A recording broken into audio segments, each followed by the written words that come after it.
Near the end of the commission meeting, Chairman Fred Coyle gave the board and the public another of his promised updates on the negotiations to bring a new Jackson Lab facilities to Collier County. Last week, I went to a project innovation meeting and listened to a presentation by Price Waterhouse. They have a business unit which concentrates specifically on health care and particularly on personalized medicine, which is the coming wave of the future with the genetic research that people are talking about in relation to Jackson Labs.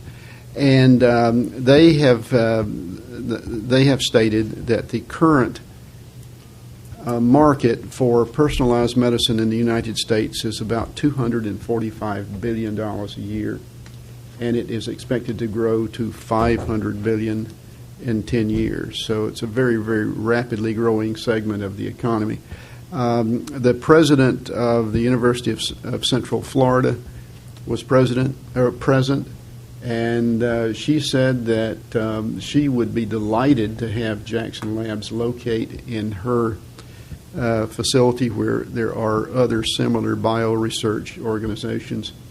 But if Jackson Labs located here in Collier County, she would definitely, well, she said it would be very exciting to consider locating a branch of her university here to be co-located with Jackson Labs. So there is some indication of interest in clustering with the Jackson Labs thing. We expected to receive a business plan from Jackson Labs last week, and we did not receive it. We think we might get something by the end of the week. I am not optimistic that is likely to happen, and the reason is it's nothing suspicious. It is just this. Jackson Labs is trying to work out or to do what is necessary to complete an agreement with the State Department or Office of Trade, Tourism, and Economic Development in Tallahassee, because in order to get the state money, Jackson Labs needs to agree to certain things. And the business plan has been submitted to OTED, that office that will be negotiating with them and allocating the money that the state is going to provide. Jackson Labs wants to make sure, in the interest of consistency, that what is presented to us is exactly the same as what is presented to OTED.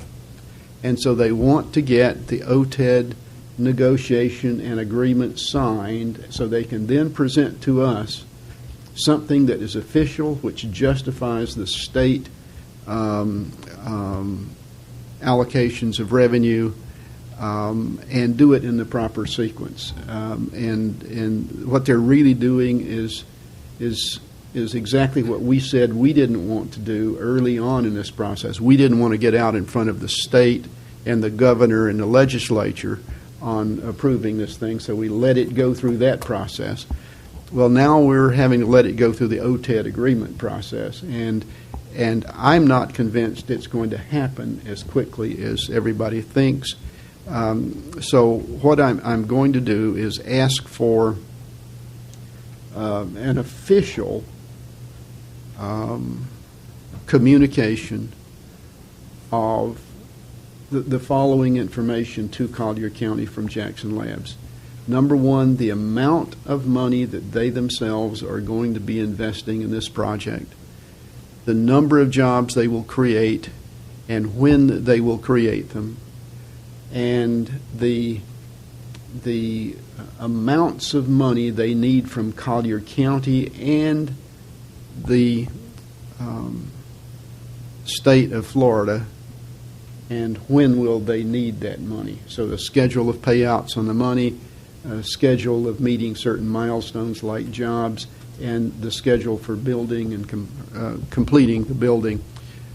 So I'll be asking for that information in a separate letter if we cannot get the entire business plan by the end of the week. But bear in mind that we're working through this with the Productivity Committee. The Productivity Committee is getting involved in a lot of issues, and we hope that some of them, like the economic verification of the project, will be completed soon, but it cannot be finally completed until we get a complete business plan. So that's where we are. And like most things the government gets involved in, it is a little slower than any of us would like. But the staff is continuing to work through potential funding options. The Productivity Committee is looking at that. It is a very, very complex thing because the guidance we have given them is that whatever funding options are considered or recommended, we want to make sure they are the ones that result in the fairest method of spreading the cost in Collier County. We don't want to saddle any particular segment of our population with an inequitable portion of any funding. And the funding is not going to be anywhere near the maximum 5.9% on any kind of utility franchise fee. That would be, in my opinion, excessive. It is unnecessary, and it's unfortunate that rumor got spread by appearing in the newspaper. But in any event, that's where we are right now, and we'll keep meeting with the Productivity Committee probably on a weekly basis until we hammer out all this stuff. Any questions? And one more thing, let me emphasize, we are going to do that bus trip for the public on the June the 18th, going up to Burnham near Orlando to view what has happened up there with a similar research cluster, and give community leaders an opportunity to see that and make an assessment of what's going on there. And we're prepared to take the commissioners wherever the commissioners want to go in a way that does not violate the Sunshine Law, and it doesn't increase our expenses. The 2010 hurricane season is here, and on June 1st, Congressman Connie Mack joined Bureau of Emergency Services Director Dan Summers for a press conference at the James V. Mudd Emergency Services Center.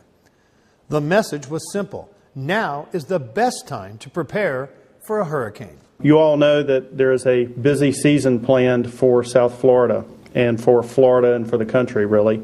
And from that perspective, I want to remind you that regardless of the number of storms in the prediction, it only takes one to change your life. And I'm so proud of Southwest Florida and Collier County. The response that I have witnessed firsthand by the professionals that work here is amazing, and it is something that I think is a model for the rest of the state and the country. Dedicated people who understand that there are real people, human beings out in our community who, when we have a hurricane, need help, need guidance, and are here to make sure that a plan is followed for recovery and how to manage through a storm. So we're very fortunate here in Collier County and in Southwest Florida to have professionals who take this job very seriously.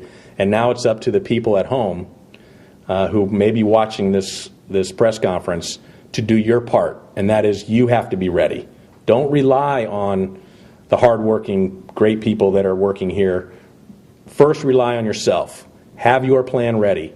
Have your evacuation routes ready. Know what you're going to do. Have a contingency plan. Be ready for an event to take place. And know that you've got people here who are going to be there to try to help you work through it in case we do have a hurricane that comes through. Hurricane season runs through November 30th.